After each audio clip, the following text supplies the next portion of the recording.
12:45 මේ ශ්‍රී ලංකා ගුවන්විදුලි සංස්ථාවයි මෙන්න ප්‍රවෘත්ති සංස්කරණීය ඉනෝකා බ්‍රෝහය ප්‍රකාශය බද්‍රජිත් සෞම්‍ය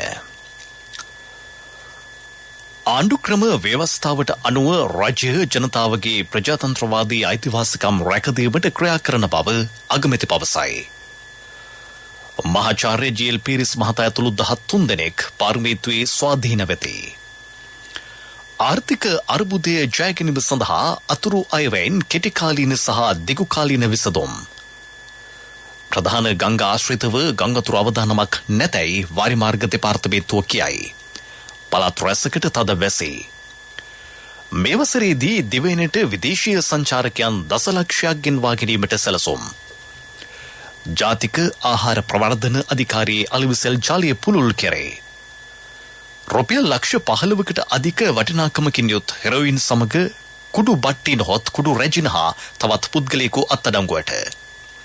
ඉන්දියාවෙන් ඇෆ්ගනිස්තානයට අඛණ්ඩව මානුෂීය ආධාර. ආසියානු කුසලාන ක්‍රිකට් තරඟාවලියේ ශ්‍රී ලංකා සහ බංග්ලාදේශ කණ්ඩායම් අතර තරඟය ඩුබායිහිදී හෙට.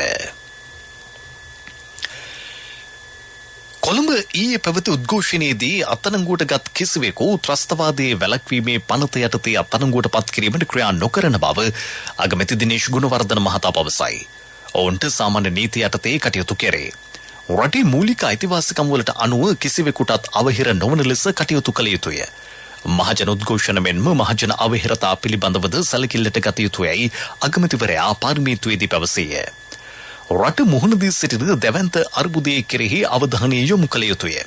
එබැවින් මෙම අවස්ථාවේ සිළු දෙනා එක්ව කටයුතු කිරීමේ අවශ්‍යතාව අගමැතිවරයා පෙන්වා දුන්නේය. ආණ්ඩුක්‍රම ව්‍යවස්ථාවට අනුව ප්‍රජාතන්ත්‍රවාදී අයිතිවාසිකම් රැකදීමට රජය ක්‍රියා කරන බවද ඔහු කීවේය. අන්තර් විශ්වවිද්‍යාල ශිෂ්‍ය බලමණ්ඩලයේ ක්‍රියාත්මක කළ විරෝධතාවයේදී අත්අඩංගුවට ගනු ලැබූ පිරිස සම්බන්ධයෙන් විපක්ෂ නායක සජිත් ප්‍රේමදාස මහතා නැගූ ප්‍රශ්නයකට පිළිතුරු දෙමින් අගමැතිවරයා මෙම අදහස් පළ කළේය. මූලික අයිතිවාසිකම් කියන්නේ එක පුද්ගලයෙකුගේ මූලික අයිතිවාසිකම් පමණක් නෙවෙයි අනිත් ජීවත් වෙන සියලු දෙනාගේත් මූලික අයිතිවාසිකම්. ඒ නිසා කාටවත් අවහිරයක් නොවන ආකාරයේ කටයුතු කරන්න පුළුවන් වාතාවරණය වෙනුවෙන් අපි කැපවී සිටිනවා. ඒ නිසා යම්කිසි කෙනෙකු අත්අඩංගුවට අරගෙන තිබෙනවා නම් ඒ අරගෙන තිබෙන කිසිවකු ත්‍රස්තවාදය වැළැක්වීමේ පනත යටතේ අත්අඩංගුවට පත් කරන්න බලාපොරොත්තුවක් නැති බව මේ වෙනකොට අපට දැන්වලා තිබෙනවා. ඕනෑම කෙනෙක්ට සාමාන්‍ය නීතිය යටතේ යම් තනි ක්‍රියාමාර්ග තුල ඇති කරන්නා වූ මහජන උද්ඝෝෂණ හා මහජන අවහිරතාවයන් කියන දෙකම සැලකිල්ලට ගැනීම පොලිසියේ වගකීමක්. අපි සියලු දෙනා නීති හා සාමය ආරක්ෂා කිරීම එම ආයතන මගින් බලාපොරොත්තු වෙන නිසා අපි රටේ තිබෙන නීති යටතේ කටයුතු කරනවා විනා ත්‍රස්තවාදී පනත ඉදිරිපත් කරන්න යටතේ අත්අඩංගුවට ගන්න බලාපොරොත්තු වෙන්නේ නැහැ. තමා ඇතුළු 13 දෙනෙකු ශ්‍රී ලංකා පොදු ජන පෙරමුණේ ස්වාධීන කණ්ඩායමක් ලෙස අද සිට විරුද්ධ පක්ෂයේ අසුන් ගන්නා බව එම පක්ෂයේ සභාපති මහාචාර්ය ජී.එල්. පීරිස් මහතා පාර්ලිමේන්තුවේදී පැවසීය. රජයේ ගනු ලබන ජනතා හිතවාදී ක්‍රියාමාර්ගවලදී රජයට සහාය ලබා දෙන බවද ඔහු කීවේය. ප්‍රජාතන්ත්‍රවාදී සමාජයට මැතිවරණ අත්‍යවශ්‍ය වේ. එබැවින් කිසිදු මැතිවරණයක් කල් නොදමන ලෙස හෙතම රජයෙන් ඉල්ලා සිටියේය. 22 වෙනි ආණ්ඩුක්‍රම ව්‍යවස්ථා සංශෝධන පනත් කෙටුම්පතෙහි අනාගත පරපුරට ඍජු ලෙස බලපාන වැදගත් සංශෝධන අඩංගු වේ. මේ වන විට රට දැවැන්ත අර්බුද රැසකට මුහුණ දී සිටී. මෙවැනි දෑ රටට අලුත් අත්දැකීම් නොවේ. 30 අවුරුදු යුද්ධය, සුනාමිය හා කොවිඩ් වසංගතය හමුවේ ගොඩ ඒමට ජනතාවට හැකියාව ලැබින. ඕනෑම අර්බුදයක් ජය ගැනීම සඳහා ජනතාවට සහජ ශක්තියක් ඇතයි මහාචාර්ය ජී.එල්. පීරිස් මහතා පැවසීය. විසර්ජන පනත් කෙටුම්පත දෙවනවර කියවීමේ විවාදය පාර්ලිමේන්තුවේදී දැන් පැවැත්වේ. විවාදය ආරම්භ කරමින් පාර්ලිමේන්තු මන්ත්‍රී ආචාර්ය හර්ෂද සිල්වා මහතා සඳහන් කළේ රටේ ආර්ථිකයේ රැගෙන යන දිශානතියට තම පක්ෂය එකඟ බවයි. සමාජ වෙළඳපොළ ආර්ථිකයක් රටට අවශ්‍යව තිබේ. ශක්තිමත් සමාජ ආරක්ෂණ වැඩපිළිවෙලක් ඇති කළ යුතුය. රට මුහුණ දී සිටින අර්බුදයෙන් ගොඩේම සඳහා සිළු දෙනා එක්විය යුතු බවද ඔහු කීවේය. අමාත්‍ය සුසිල් ප්‍රේමචන්ද්‍ර මහතා විවාදයට එක්වෙමින් අයවැය කළමනාකරණය කරගනිමින් ජනතාවට උපරිම සහන ලබා දී ඇතැයි කීවේය. ආර්ථික අර්බුදයේ ජය ගැනීම සඳහා කෙටි කාලීන හා දිගු කාලීන විසඳුම් රජය ලබා දී ඇත. ජනප්‍රිය කතා වෙනුවට ප්‍රායෝගික විසඳුම් ලබා දීමට කටයුතු කරන ලෙස හෙතෙම සුළු දිනාගෙන් ඉල්ලා සිටියේ. දැන් පහුගිය කාලේ පුරාවටම චෝදනා කරපු එක කාරණයක් තමයි වැට් එක අඩු කරලා බිලියන 600ක් අඩු වුණා. දැන් මට කියන්න මේ ආවේ පරතරේ වැඩි වෙච්ච ප්‍රමාණය පියව ගන්න ආදායම් රැස් කරන්නේ කොහෙන්ද? එතනයි ප්‍රශ්නේ. 54 බිලියන් වෙන් කරලා තිනවා සමාජයේ මේ ආර්ථික පීඩනය සහ සමාජ පීඩනයට පත් වෙලා තියෙන පිරිස් වලට දෙන්න පුළුවන් යම් සහනයක් දෙන්න මේ මාස 4ක කාලය තුල. 61000 පවුල් වලට රුපියල් 10000 ගන්න දෙනවා. සමෘද්ධි පවුල් වල ප්‍රමාණය වැඩි කරනවා යම් ප්‍රමාණයකින්. ගොවිනාය ප්‍රමාණයක් කපහැරලා තිනවා 28000 ගානක. මම දැක්ක සමහරුන්ට කියන්න පුළුවන් සංඛ්‍යාවක් නැහැ, සංඛ්‍යාවක් එකන වැරදිලා නෙවෙයි. මේ දෙන්න පුළුවන් ප්‍රමාණය දීලා තියෙන්නේ. මේ අයවැය කළමනාකරණය කර ගැනීමේදී පුනරාවර්තන වියදන්නේ වැඩි වෙලා තියෙන්නේ. කැපිටල් බජට් එකක් නැහැ වගේ. කොහොමද කැපිටල් බජට් එකක් දෙන්නේ? රාජ්‍ය සේවකයෝ ලක්ෂ 15කට පඩිනඩි ගෙවලා ලක්ෂ 6ක් ශ්‍රාමිකයින්ට විශ්‍රාම වැටුප් ගෙවුවාම රජයේ ආදායම මදි ඒ ටික දෙන්න. ඒ නිසා තමයි මුදල්ලච්චු ගහලා තියෙන්නේ. මේ යථාර්ථය අපි තේරුම් ගන්න ඕනේ පාර්ලිමේන්තුවේ ඉන්න මහජන නියෝජිතව හැටියට. පාර්ලිමේන්තු මන්ත්‍රී චාල්ස් නිර්මලනාഥන් මහතා විවාදයට එක්වමින් ජනතාවට ලබා දී ඇති සහන ප්‍රමාණවත් නොමැති බව පැවසීය. රාජ්‍ය ආයතනවල වංචා දූෂණ වැළැක්වීම සඳහා කඩිනම් විසඳුම් දිය යුතු බවද ඔහු පැවසීය. මේ ප්‍රවෘත්ති ශ්‍රී ලංකා ගුවන්විදුලි සංස්ථාවෙන්.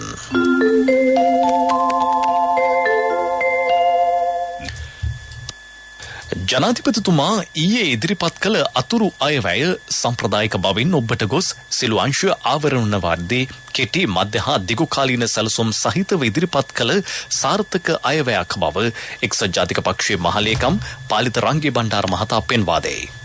ආරක්ෂාව අදට සීමා නොකර වසර 2030 වන විට ලෝකයේ ඇතිවන තත්ත්වයන්ට සරිලන පරිදි ආරක්ෂක හමුදාව ශක්තිමත් කිරීම පිළිබඳ දුරදැක්මකින් මෙම අයවැය ඉදිරිපත් කර තිබේ. කෘෂි ආර්ථිකයට මුල් තැනදී ගොවි ජනතාව ශක්තිමත් කිරීමට පියවරගෙන ඇත. රටේ ප්‍රයෝජනයට නොගත් භූමිය සහ තරුණ ප්‍රජාවගේ දායකත්වය නිෂ්පාදන ක්‍රියාවලියට යොදා ගැනීමටද මෙහිදී අවධානය යොමු කර ඇතැයි හිතම කියයි. කොළඹ සිරිකොත එක්සත් ජාතික පක්ෂ මූලස්ථානයේ අද පැවති මාධ්‍ය හමුවකට එක්වෙමින් ඔහු මෙම අදහස් පළ කළේය. රටේ කිසිදු ප්‍රධාන ගංගාවක් ගම් වතුර මට්ටමට පැමිණ නැතැයි වාරිමාර්ග දෙපාර්තමේන්තුව පවසයි. එහෙත් ඉදිරියේදී ලැබිය හැකි වැසි සමග ජලාශවල ජල මට්ටම්වල වෙනසක් සිදු විය හැකි බව එම දෙපාර්තමේන්තුවේ වාරිමාර්ග අධ්‍යක්ෂ ඉංජිනේරු එස්.පී.සී. සුගීස්වර මහතා පවසයි. එබැවින් ආපදා කළමනාකරණ මධ්‍යස්ථානය හා කලගුණ විද්‍යා දෙපාර්තමේන්තුව විසින් නිකුත් කරනු ලබන නිවේදන පිළිබඳ වඩාත් සැලකිලිමත් වන ලෙස හෙතම ජනතාවට දැනුම් දෙයි. ඊයේ පස්වරුවේ සිට මේ දක්වා දිවයිනේ බොහෝ ප්‍රදේශවලට වැසි ලැබෙමින් පවතී. ඒත් ඉහළ ධාරා ප්‍රදේශවලට සැලකිය යුතු තරම් වර්ෂාපතනයක් ලැබී නැතැයි සුගීශ්වර මහතා සඳහන් කරයි. මේ දක්වා ලැබී ඇති වර්ෂාපතනය මත කිසිදු ප්‍රධාන ගංගාවක් ගං වතුර තත්ත්වයට ළඟා වීමේ හැකියාවක් නොමැති බව සඳහන් කළ යුතුයි. කෙසේ නමුත් අධික වර්ෂා තත්ත්වයන් සම්බන්ධයෙන් කලගුණ විද්‍යා දෙපාර්තමේන්තුව විසින් සිදු කරන ලද අන්තර් වැඟවීම තවදුරටත් වළංගු වන බැවින් ඉදිරි කාලය තුළ ලැබිය හැකි වැසි තත්ත්වය මත ගංගාවල ජල මට්ටම් වල වෙනස්කම් සිදු විය හැකි නිසා ගංගාවල ජල මට්ටම් සම්බන්ධයෙන් සහ එහි සිදුවන වෙනස් වීම සම්බන්ධයෙන් වාරිමාර්ග දෙපාර්තමේන්තුව නිරන්තර අවධානයකින් පසු වන බවත් යම් වෙනස් වීම පිළිබඳව පූර්ව අනතුරු වැඟවීම් සිදු කිරීමට කටයුතු යොදා තිබෙන බව සඳහන් කරන්න කැමැති. ඒ අනුව ඉදිරි කාලය තුළ සම්බන්ධයෙන් ලැබෙන වර්ෂා තත්ත්වය මත පුරෝකථනයන් සිදු කිරීමට බලාපොරොත්තු වන බව සඳහන් කළ යුතුයි. ගතානුගතික බවින් මෙදී මෙරට සංචාරක කර්මාන්තය සංවර්ධනය කළ යුතු බව ශ්‍රී ලංකා සංචාරක සංවර්ධන අධිකාරියේ නියෝජ්‍ය අධ්‍යක්ෂ ජෙනරාල් ප්‍රසාද් ජයසූරිය මහතා පවසයි. සංචාරකයන්ගේ සිත්ගත් ස්ථාන තවදුරටත් සංවර්ධනය කළ යුතුය. එවැනි ස්ථාන 50,000ක් පමණ හඳුනාගෙන තිබේ. පළාත් මට්ටමින් හා නාගරික බල ප්‍රදේශ මට්ටමින් මේ සඳහා විශාල කාර්යභාරයක් ඉටු කළ යුතු ඇතැයි හෙතම පෙන්වා දෙයි. ඔහු මේ බව සඳහන් කළේ ජාතික ගුවන්විදුලියේ සුභාරතී වැඩසටහනට අද පෙරවරුවේ එක්වෙමිනි. අනුරාධපුරයේ රජරට සේවා මැදිරියේ සිට එය සජීවීව ප්‍රචාරය කෙරිණි. ජයසූරිය මහතා එහිදී වැඩිදුරටත් සඳහන් කළේ අනුරාධපුර දිස්ත්‍රික්කයේ සංචාරක කර්මාන්තයේ දියුණු කිරීමට පියවර ගත යුතු බවයි. මේ වසරේදී දිවයිනට විදේශීය සංචාරකයන් දසලක්ෂයක් ගෙන්වා ගැනීම ඉලක්කය බවද හෙතම කීවේය. ජාතික ආහාර ප්‍රවර්ධන අධිකාරියේ අලුසෙල් ජාලය පුළුල් කර පාරිභෝගිකයාට හා ගොවි ජනතාවට සහන සැලසේ හැකි වැඩපිළිවෙලක් සකස් කිරීමට පියවර ගැනේ. මෙම අධිකාරියේ පසුගිය කාලය තුළ අකර්මණ්‍යව පැවතින ජාතික ආහාර ප්‍රවර්ධන මණ්ඩලයේ ප්‍රගති සමාලෝචන රැස්වීමක් කෘෂිකර්ම අමාත්‍යාංශයේදී ඊයේ පැවැත්විණි. ඊට එක් වෙමින් ඇමති මහින්ද අමරවීර මහතා මෙම අදහස් පළ කළේය. එම මණ්ඩලය විසින් පාරිභෝගිකයාගේ පහසුව සඳහා නිෂ්පාදනය කළ නිෂ්පාදන රැසක් මෙහිදී හඳුන්වා දෙනු ලැබින. ඒ අතර කුළුබඩු සියල්ලම අඩංගු ඇසුරුමක්, පළතුරු හා ඖෂධීය සිසිල් බීම වර්ග හා බජට් පැක් කිහිපයක් වෙයි. දැනට අකර්මණ්‍යව පවතින අධිකාරියට අයත් අලෙවිසැල් සියල්ල කඩිනමින් විවෘත කරන ලෙස ඇමතිවරයා උපදෙස් දුන්නේය. නව අලෙවිසැල් කිහිපයක් ආරම්භ කිරීමටද මෙහිදී තීරණය කෙරිනේ. සංවිධානාත්මක අපරාධකරුවෙකු වන නඳුන් චින්තක කරුණාරත්න නොහොත් හරක් කටාගේ මද්‍රව්‍ය ජාලයේ ප්‍රබල සමාජිකාවක වන කුඩු රැජින හෙවත් කුඩු බට්ටේ සහ තවත් පුද්ගලයෙකු පොලිස් විශේෂ කාර්ය බලකාය අත්අඩංගුවට ගෙන තිබේ. රුපියල් ලක්ෂ 15කට අධික වටිනාකමකින් යුත් හෙරොයින් ග්‍රෑම් 51කට වැඩි ප්‍රමාණයක් සමග සැකකරුවන් රාජකීය කෝට්ටේ පාරේදී අත්අඩංගුවට ගෙන තිබේ. ඔවුන් වැඩිදුර විමර්ශන සඳහා වැලිකඩ පොලිසියට බහර දී ඇත. රුපියල් 15 කෝටි 70 ලක්ෂයක් වටිනා රන් බිස්කට් 60ක් සිරුරේ සංගවාගෙන කටුනායක ගුවන්තොටුපළින් පිට කිරීමට තත් කළ පුද්ගලයෙක් අත්අඩංගුවට ගැනේ. තීරුබදු රහිත සාපු සංකීර්ණයේ සේවකයෙකු මෙලෙස අත්අඩංගුවට ගත් බව කටුනායක ගුවන්තොටුපළ ආරක්ෂක පවසයි. මෙම රන් තුගේ බර කිලෝග්‍රෑම් 6කට අධික වෙයි. සිද්ධිය සම්බන්ධයෙන් වැඩිදුර විමර්ශන සඳහා රන් බිස්කට් තොගේ සමග සැකකරු ගුවන්තොටුපළ රේගු නිලධාරීන් වෙත බාර දී තිබේ. අයිස් මද්‍රව්‍ය කිලෝ 10කට වැඩි ප්‍රමාණයක් ප්‍රවාහනය කරමින් සිටි පුද්ගලයෝ දෙදෙනෙක් මන්නාරමේදී අත්අඩංගුවට ගැනිති. මන්නාරම යුද හමුදා මාර්ග බාධකය හරහා තලේ මන්නාරම සිට වන්කලී දක්වා කැබ් රථයකින් මෙම අයිස් මද්‍රව්‍ය ප්‍රවාහනය කරමින් සිටියේදී සැකකරුවන් දෙදෙනා අද උදෑසන අත්අඩංගුවට ගැනීමට යුද හමුදාව සමත් විය. එම මද්‍රව්‍ය කැබ් රථය සහ සැකකරුවන් වැඩිදුර විමර්ශන සඳහා මන්නාරම පොලිසිය වෙත බාර දී ඇත. මීළඟට ප්‍රමුඛ පුවත. ප්‍රමුඛ පුවත ඔබ වෙත ගෙනෙන්නේ සෑම ගෙදරකම සිටිය යුතු වෙදමාත්මයා සිද්ධාලේප.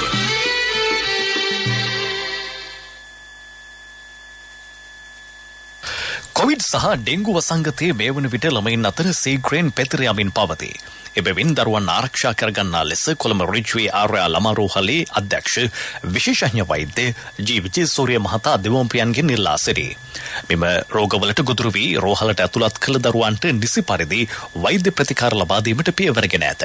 උණ සෙම් ප්‍රතිශාව, හුස්ම ගැනීමේ අපහසුතාව යන රෝග ලක්ෂණ ඇති වූහොත් වහාම කුඩා ළමයින් වෛද්‍ය ප්‍රතිකාර සඳහා යොමු කරන ලෙස හෙතෙම දැනුම් දෙයි.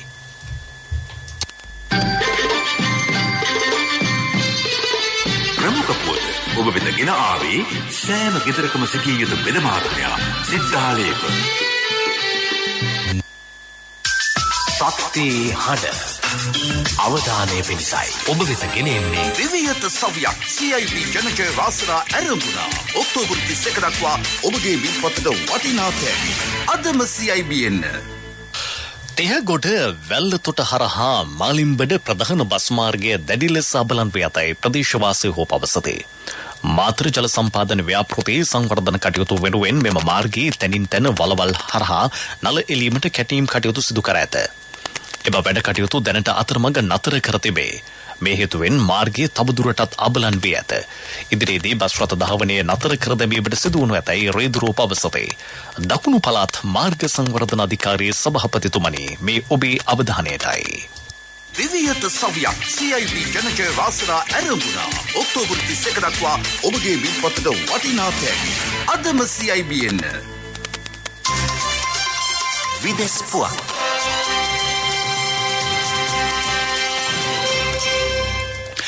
ඉන්දියාව මේ වන විට ඇෆ්ගනිස්තානයට තිරිඟු මෙට්‍රික් ටොන් 40,000කට අධික ප්‍රමාණයක් යවා තිබේ. එක්සත් ජාතීන්ගේ සංවිධානයේ ඉන්දිය නිත්‍ය නියෝජිතයා සඳහන් කළේ ඉන්දියාව වෛද්‍ය ආධාර ටොන් 32ක් ඇතුළුව මානුෂීය ආධාර ඇෆ්ගනිස්තානයට යොමු කර ඇති බවයි. තිරිඟු ආධාර සාධාරණ ලෙස බෙදා හැරීම සහතික කිරීම සඳහා එක්සත් ජාතීන්ගේ ලෝක ආහාර වැඩසටහන සමග ඉන්දියාව ගිවිසුමකට අත්සන් කර ඇතැයි එම නියෝජිතයා සඳහන් කරයි. රුසියාව අත්පත් කරගෙන සිටින දකුණු කේසන් කලාපයේ නැවත ලබා ගැනීම සඳහා යුක්‍රේනය මේ වන විට දැඩි උත්සාහයක නිරත වෙමින් සිටී. මේ හේතුවෙන් දෙපාර්ශ්වය අතර දරුණු ගැටුම් වාර්තා වේ. යුක්‍රේනය මීට පෙර සඳහන් කළේ රුසියාවේ පළමු ආරක්ෂක වලල්ල බිඳ දැමූ බවයි. ඒත් රුසියාව සඳහන් කළේ අසාර්ථක ප්‍රහාර හමුවේ යුක්‍රේනය පරාජයට පත් වූ බවයි. හිටපු සෝවියට් සංගමේ නායක මිකයිල් ගොර්බචෝව් මහතාගේ අභාවය සම්බන්ධයෙන් රුසියානු ජනාධිපති ව්ලාඩිමිර් පුටින් මහතා දැඩි ශෝකය පළ කරයි. ක්‍රෙම්ලිනේ ප්‍රකාශකයෙක් සඳහන් කළේ ඒ මහතාගේ අභාවය වෙනුවෙන් ඔහුගේ පවුලේ අයට සහ ඥාතීන්ට රුසියානු ජනාධිපතිවරයා ශෝක පණිවුඩයක් නිකුත් කර ඇති බවයි. ගොර්බචෝව් මහතා ඊයේ මිය යන විට 91 වෙනි වී පසුවිය. පෙරසර සංවර්ධනයක පුවත් සම්පින්ඩනය සංවර්ධන පුවත්.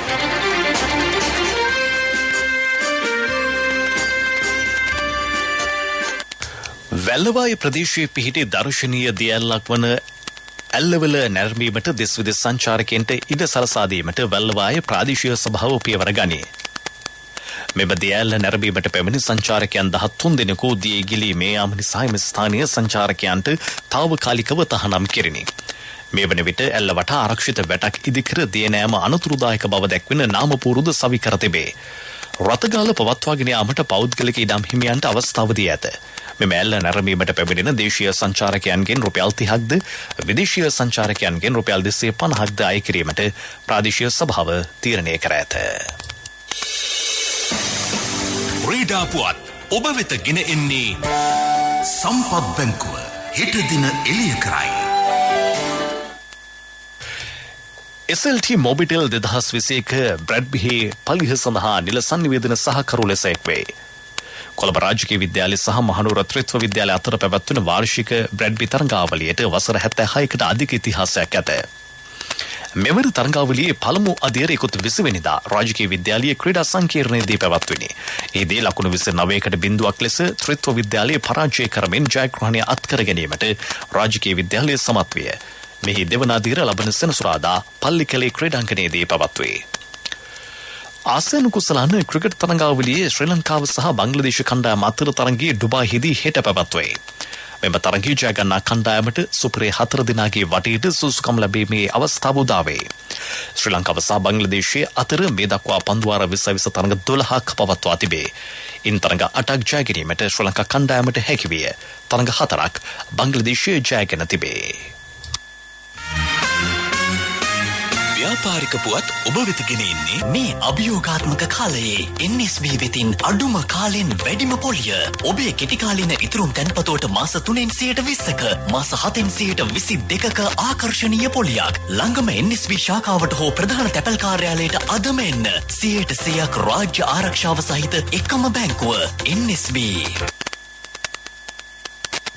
කොමර්ෂියල් බැංකුව තවත් අංග සම්පූර්ණ තොරතුරු තාක්ෂණික විද්‍යාගාර 5ක් රාජ්‍ය අධ්‍යාපන ආයතන වෙත පරිත්‍යාග කරයි. මෙම ආයතනවල අවශ්‍යතාව පරිදි ගොඩනැගිලි අලුත් වැඩියා කිරීමටද කොමර්ෂියල් බැංකුව පියවරගෙන තිබේ. මෙම නවතම තොරතුරු තාක්ෂණික විද්‍යාගාර වල්පිට කුඩා ගම්මන මහාවිද්‍යාලය, කොටදෙනියාව කරුණාරත්න විද්‍යාලය, තවලම්පිටිය මහාවිද්‍යාලය, මීරිගම හේනියපොළ විද්‍යාලෝක විද්‍යාලය සහ රාජගිරිය වෘත්තීය පුහුණු අධිකාරියට පරිත්‍යාග කර තිබේ. පරිගණක පුටු, ප්‍රින්ටර් සහ මල්ටිමීඩියා ප්‍රොජෙක්ටර් යන උපාංග වලින් මෙම තාක්ෂණික විද්‍යාගාර සමන්විතයි. ව්‍යාපාරික පුවත් ඔබ වෙත ගෙන ආවේ මේ අභියෝගාත්මක කාලයේ NSB වෙතින් අඩුම කාලෙන් වැඩිම පොලිය. ඔබේ කෙටි කාලින ඉතුරුම් තැන්පතෝට මාස 3න් 20%ක මාස 7න් 22%ක ආකර්ශනීය පොලියක්. ළඟම NSB ශාඛාවට හෝ ප්‍රධාන තැපැල් කාර්යාලයට අදම එන්න. 100%ක් රාජ්‍ය ආරක්ෂාව සහිත එකම බැංකුව NSB. ආර්ථික පුවත් ආවරණය යුතුයකම් වගකීම් එක්ක සල්ලි ඉතුරු කරන්න ලේසි නෑ. ඔබේ ස්ථාවර තැන්පතෝට ආකර්ශනීය පොලියක් හා ආරක්ෂාවක් දෙන්න අපි පොරොන්දු වෙන්නේ ඒකයි. LOLC Finance ස්ථාවර තැන්පතු ඉතිරිය උතුරන්න. 2001 දෙසැම්බර් 13 වෙනි දින නීතිගත කරන ලද LOLC Finance PLC ICRA Lanka limited වෙතින් SLA ස්ථාවර ශ්‍රේණිය ලබා ඇත. 2011 අංක 42 දරන මුදල් ව්‍යාපාර පනත යටතේ ශ්‍රී ලංකා මහා බැංකුවේ මුදල් මණ්ඩලය වෙතින් බලපත්‍රලාභී මුදල් සමාගමකි. ශ්‍රී ලංකා හදබිම් අධිකාරිය අඩු ආදායම්ලාභී පවුල් සඳහා කුකුළු පැටවුන් ලබා දීමේ ව්‍යාපෘතියක් ආරම්භ කරයි. එහි සමාරම්භක වැඩසටහන වලස්මුල ප්‍රාදේශීය ලේකම් කාර්යාලයේදී පැවැත්විනි. මහනුවර, බදුල්ල, හම්බන්තොට, කෑගල්ල, මාතලේ, කොළඹ ඇතුළු දිස්ත්‍රික්ක 6ක අඩු ආදායම්ලාභී පවුල් 60ක් වශයෙන් තෝරාගෙන කුකුළු පැටවුන් ලබා දෙයි. එක් පවුලකට මසක් වයසතේ කුකුළු පැටවුන් 10ක් බෙදා හැරේ. මෙම පවුල්වල ජීවනෝපාය ඉහළ නැංවීම වැඩසටහනේ අරමුණයි. LOLC Finance 2022 ටෙක්නොවේෂන් සම්මානුලේදී රන් සම්මාන පහක් නිකර ගනිමින් ඩිජිටල් විප්ලවයේ ප්‍රමුඛයා වේ. අන්තර් බැංකුකරණයේ ඩිජිටල් ගෙවීම් වල විශිෂ්ටත්වයට හිමි සමස්ත රන් සම්මාන දිනා ගනිමින් LOLC Finance ඩිජිටල් බැංකුකරණය තුල විශිෂ්ටයා වේ. නව්‍යකරණය සහ මූල්‍ය සේවා ඩිජිටල් කරණය කිරීම තුළින් සිය ගනුදෙනුකරුවන්ට පහසුව සැලසීම LOLC Finance අභිප්‍රායයි.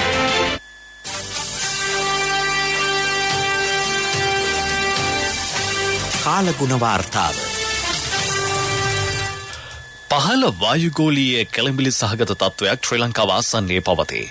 එබැවින් දිවයිනේ දකුණු අර්ධයේ අහස වලාකුළෙන් බරව පවතී. මේ හේතුවෙන් දිවයිනේ බොහෝ ප්‍රදේශවල විටින් විට වැසි හෝ ගිගුරුම් සහිත වැසි ඇතිවන බව කාලගුණ දෙපාර්තමේන්තුව පවසයි. බස්නාහිර, දකුණු සබරගමුව, මධ්‍යම සහ ඌව පළාත්වල ඇතැම් ස්ථානවලට මිලිමීටර 150කට වැඩි ඉතා තද වැසි ඇතිවිය හැකිය.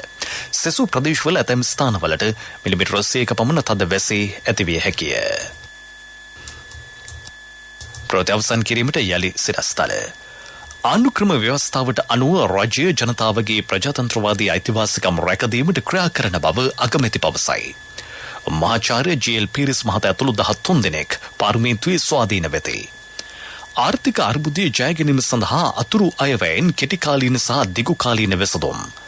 ප්‍රධාන ගංගා ආශ්‍රිතව ගංගතුර අවදානමක් නැතයි වාරිමාර්ග දෙපාර්තමේන්තුව කියයි.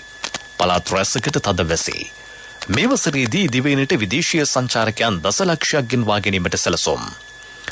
ජාතික ආහාර ප්‍රවර්ධන අධිකාරී අලිවිසල් ජාලිය පුළුල් කෙරේ. රුපියල් ලක්ෂ 15කට අධික වටිනාකමකින් යුත් හෙරොයින් සමග කුඩු බට්ටින හොත් කුඩු රැජින් හා තවත් පුද්ගලයෙකු අත්අඩංගුවට. ඉන්දියාවෙන් ඇෆ්ගනිස්තානයට අඛණ්ඩව මානුෂීය ආධාර. ආසියානු කුසලාන ක්‍රිකට් තරඟාවලියේ ශ්‍රී ලංකා සහ බංග්ලාදේශ කණ්ඩායම් අතර තරඟය ඩුබායිදී හෙට. දිවා ප්‍රතිපකාශය ඉන් සමාප්තයි. මෙම ප්‍රතිපකාශය www.slbc.lk වෙබ් අඩවිය ඔස්සේද සවන් දිය හැකි. මීළඟ ප්‍රධාන ප්‍රතිපකාශය සවස 6ට.